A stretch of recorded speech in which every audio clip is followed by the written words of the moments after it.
women, support women. We just keep the female vote. All right. Well, I'm Well, waiting. what they did was they alienated a lot of the male votes. So a lot of men who used to be Democrat back in the day are now more conservative. Now, guys, this was not an overnight process. This don't happen overnight. There's definitely a lot of talk about that. Mainstream media is talking about that all the time, how men, especially these young men coming up, are all trending conservative. Like a huge demographic of these dudes are going conservative. You know, a lot of people wondering why. And I chalk a lot of that up to the red pill spaces, to the manosphere, the manoswamp. Dudes are having issues and having problems, first of all, and the only help that they're getting is from the community over here on the right. Right, on the right, they're at least they're listening to them. You got that, and then kind of like what AMS is saying. You know, if it seems, I'm not saying that this is the case, but it seems in politics, if your issue doesn't align with female issues, then the Democrats don't really care. They don't really care. I mean, and you look at what's going on in the family court system. Most of the change is coming out of the red states. You know, states, you know, some like states like Florida, you know, making modifications to forever alimony. States like Texas putting caps on child support. I think it's Tennessee or Kentucky. They're looking at mandatory DNA testing, you know, to establish parentage. It's the red states that are doing something about it. So it makes sense to me that the young guys and men in general are going to, you know, align themselves with the right. Whereas before, it used to be, especially men, like most dudes were Democrats. Why? Because Democrats were pro-union. And most dudes were, you know, factory workers, you know, I mean, guys are out there, construction workers, you know, union guys, Teamsters, they were like union guys. So the unions, the union men especially would vote Democrat because the Democrats were all about helping the average man, the working man, the union, and the Republicans were helping out the 1%. At least that was how it looked. You feel me? That's how it looked. That's what's up, man. So, you know, when I see stuff like this and hear this, what he's saying, it makes a lot of sense. Today's political field, when you look at the political landscape and you're looking at the left, it's if you want to get some traction on something, your issue better align with women, or the Democrats might not give you a lot of, you know, love. Just keeping it 100. Brother Pitney in the building. What's up? Right. And this is a good point. You know what I mean? That's, yeah. Also, conservatives generally have more kids, especially these days. Yeah. I mean, yeah, I could see that. And by more kids, you like 3, you know what I mean? Max, it'd be like 2 or 3. I mean, you got some people out there who have a ton of children, but most folks, if you got 2 or 3 kids, they're like, wow, you got a lot of kids. But when you really break it down, especially when it comes to family, when you go into places like California, you go into places like New York, they're liberals with you know 2 or more kids. They're out there. All you gotta do is go into family court and you see them. They're coming through family court because the divorce and all that kind of stuff. So they're out there, bro. But you're right though. The conservatives tend to align with family when the liberals, the Democrats they seem to align with just, you know, being alone, being successful, especially towards women, you know, get the bag, be independent, all that. So you're right about that. Brother Michael Lee, what's good, fam? I see you. What's happening? You know what I mean? Brother Penny, like, this is part of what Rollo calls the gynocentric social order. Yeah. And Rollo talks about this at length, and I get where he's coming from on that. You know, look at someone like Rollo. Rollo, married man, has a child, you know, has a daughter. She, you know, took care of her all the way through college, and now she's married and has a husband, of course. You know, there's people out there still doing it the old school way. But today's liberal, today's Democrat is more about, you know, girl power, you know, get the bag, independent, don't need a man, that sort of thing. And that locks out, that pushes away men. I mean, it really does. And then it's just like, well, guys have problems, they have issues, they're trying to adjust, they're trying to figure it out. And the Dems are like, you know, so long as you paint your hair pink and you back these women, you with us. But the Republicans and conservatives are over there like, hey, we'll listen to your problems. Now, they might not act on your problems, right? Because the Republicans still serve the 1%. That's where they get their money. That's what they're doing. You know, the smoke and mirrors are down here like, yeah, come over here and vote for us. Just stoke your anger and they'll say, yeah, we understand. If it weren't for them people over there, come vote for us and we can make a change. But at the end of the day, what are they really doing? They're doing what the 1% wants them to do. It is what it is. It's like my old chaplain had 10 kids. Wow. Yeah. I've never met anyone with that many children, like of their own. I've met some people who had a bunch of adopted kids, but man, that's a lot. On the spot, I was in the building. What's good? I am the single one. What's good, sis? How you? It's good to see you. And guys, just so you know, like it is a very nasty storm right now in Tampa. So if if it goes down, it's because of the storm. Like if it's not like YouTube is trying to shut me down or whatever, it's because of the storm. Just so you guys know. You're like most of the boss babes do IVF at 37, live as a single mom, and raise a kid in the alphabet community. Not most of them, man. You see that a lot. Now, mind you, I was in California for over 20 years. IVF, bro, is really difficult. It's really difficult, and it's extremely expensive. The average woman can't afford it, right? So when you hear about this, when they highlight this, man, they're talking about successful women, right? They're talking about women who are up there, you know what I mean, like in the top 5% earners, you know, maybe 10% earners. You know, they got that. And a lot of those women, what they do is, you know, they'll have a surrogate carry the baby for them. You know, you look at someone like Ebony K. Williams. When she realized she couldn't get the relationship she wanted, she just went ahead and thawed out some of her eggs and got pregnant that way. But it's not guaranteed. I mean, it's costs a lot of money. So that the average woman just doesn't have access to it.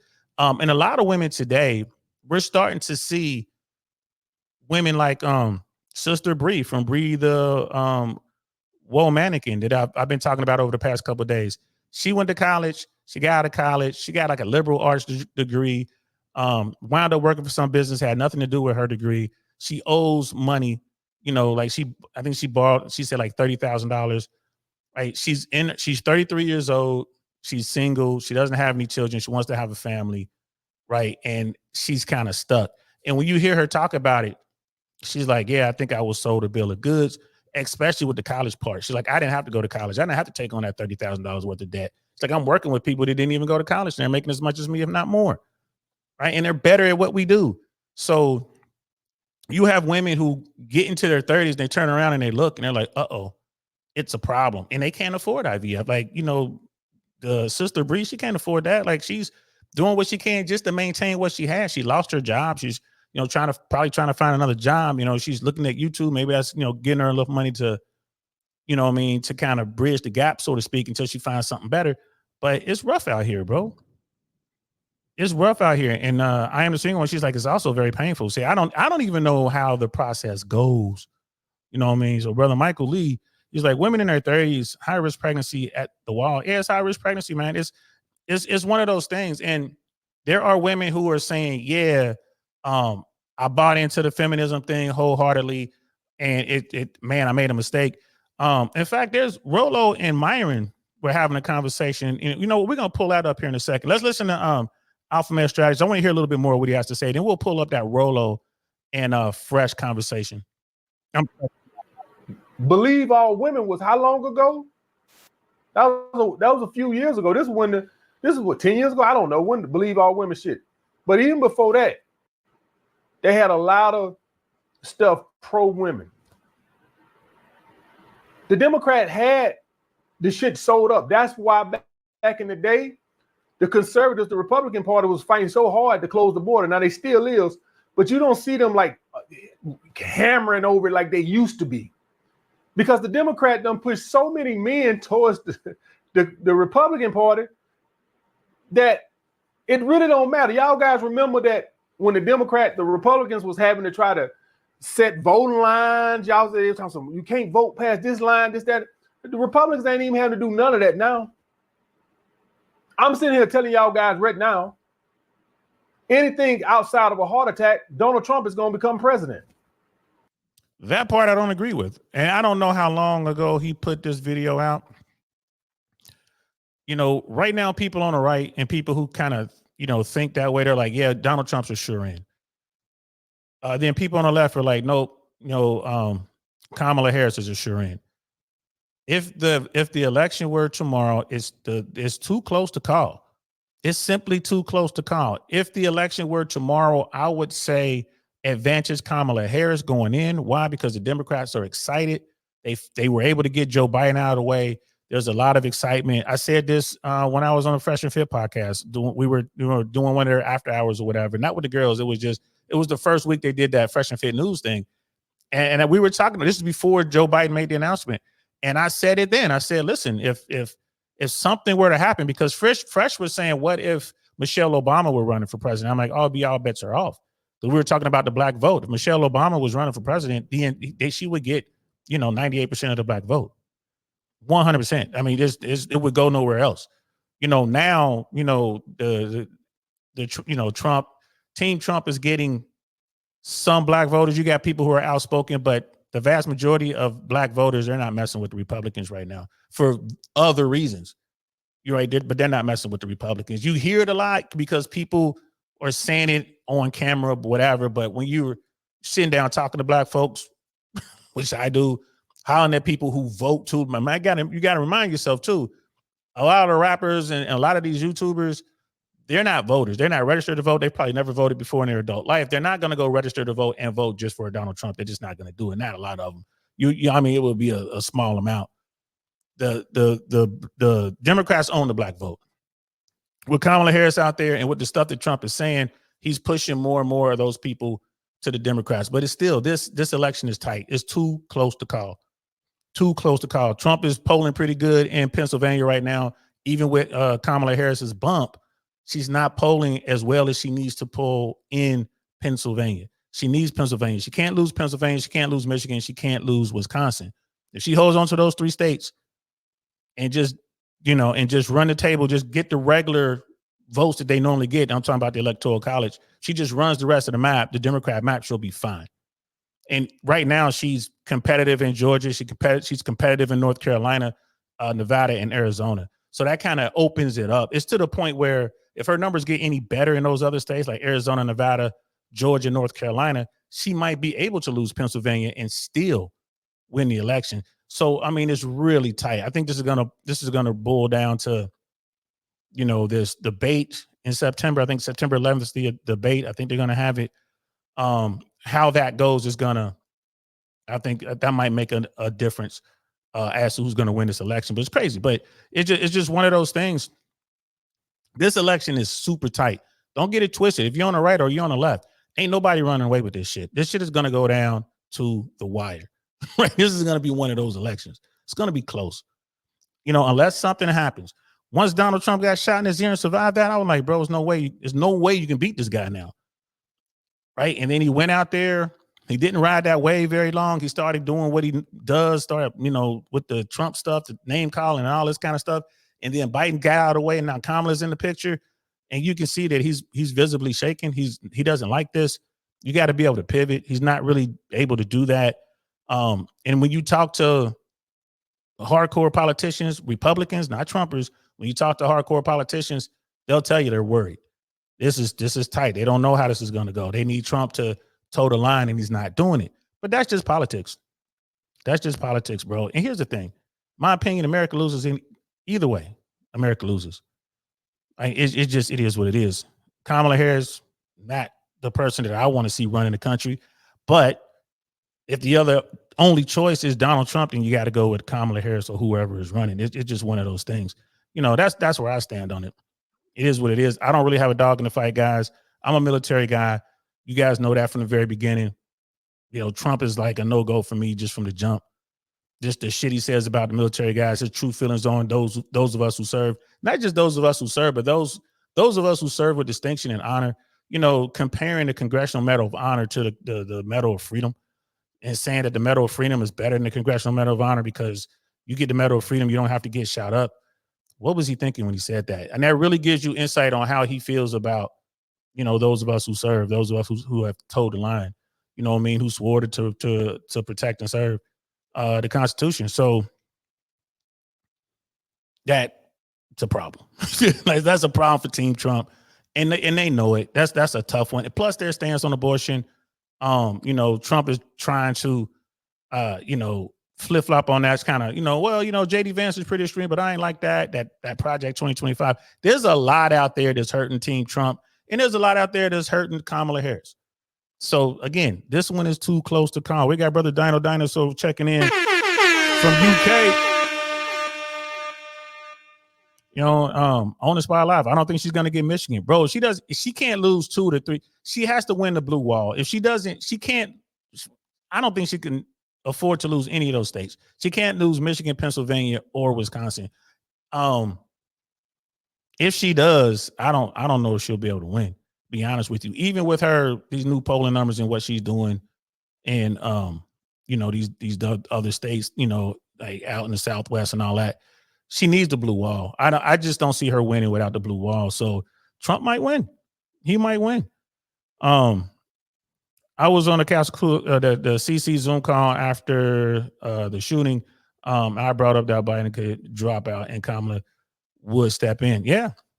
I mean, that was one of those things that Kamala was, of all the Democrats who could have run, like if they had a primary, Kamala Harris wouldn't have been in it. I doubt if she even would have participated in the primary, bro. It's not very popular. But in this particular situation where she's stepping up for Joe Biden, who shouldn't have been there in the first place, now you see how excited the base got. You see how the Democrats coming out. The amount of money that she has raised since she announced is incredible. So it just shows that the Democrats are right out to AMS's point. The women are out there. The women have stepped up. They're ready to do their thing. So AMS is right about that. But as far as Trump winning, I don't know. And like I said, brother Dinosaur's in the building. It's like young black women registered to vote is up by 175%. This is huge. Yeah, you know, I mean, you're gonna see all kind of numbers and all this kind of stuff, man. But at the end of the day, bro, this race is too close to call. Simple as that. The race is too close to call. Trump has, I mean, ain't no telling what might happen by tomorrow or by next week, by this time next week. He has just as good of a chance as Kamala winning this race. It is super close. So anybody sitting back, and if the Trumpers and Republicans are sitting back like, oh, we got this thing in the bag, don't worry about it, that's really bad for them because they need people out there in the streets trying to get the vote out. You know, you got a lot of people registered, but who's going to go vote? You know what I mean? Yeah, I heard that story about what was going on in Arlington and all that. I'm not sure how true that was, bro. I ain't gonna lie to you. I'm not sure how true that was. They say that the staff was wrestling with the cemetery staff. You know, what I think that is maybe there was some words, maybe something happened with some, Trump staff and the people at the graveyard. We have no idea what it was about, but once the media caught hold of that, they're like, oh, we can really take this and run with it because, they're looking at the military vote. People like me, there are people out there. If I'm Trump, I don't want anything out there to do about military because it's just going to churn up all those negative things he said over the years and what he said recently. So, but I saw that, man. It's just, the mainstream media, they are anti-Trump for real. They don't want to see Trump win another term. So I can't even, like MSNBC, forget about it. It's kind of like watching Fox. And you see what Fox is doing. Like they're losing their mind over there on Fox, saying stuff and doing stuff like they're crossing the line because they don't want to see Kamala in there. So, I mean, it's just sad. You know what I mean? What's good, bro? I see you, Hornet. Good to see you, fam. How you feeling? You know what I mean? It is what it is. So let's listen to a little bit more of what AMS has to say.